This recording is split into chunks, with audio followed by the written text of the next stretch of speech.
This is paper কোন। এটা হচ্ছে স্পিনিং মিলে সাধারণত অটোকোন মেশিনে ইউজ করা হয়, ঠিক আছে। এখন কথা হচ্ছে যে এই পেপার কোনের একটা মেজারমেন্ট আছে। ধরুন এই যে এই সামনের অংশটুকু, এটা হচ্ছে আপনার বটম, হ্যাঁ, এটা ডায়া থাকে সাধারণত আপনার হচ্ছে 68 মিলিমিটার, ঠিক আছে। আর এটা হচ্ছে আপনার টপ ডায়া সাধারণত থাকে আপনার 28 মিলিমিটার। তো এই যে পেপার কোনের ল্যান্স দেখতে পাচ্ছেন, এটা পুরো যে ল্যান্স আছে, ল্যান্স সাধারণত আপনার 171 প্লাস মাইনাস থাকে। আর থিকনেস থাকে সাধারণত আপনার 2 মিলিমিটার।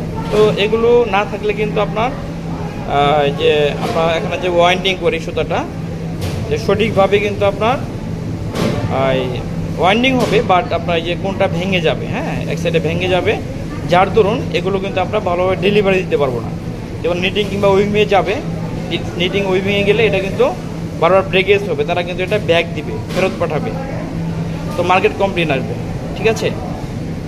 তো আশা করি বুঝতে পেরেছেন। আজকে পর্যন্তই, পরবর্তীতে নতুন একটি টপিক আসবে ছিল, ততক্ষণ ভালো থাকবেন।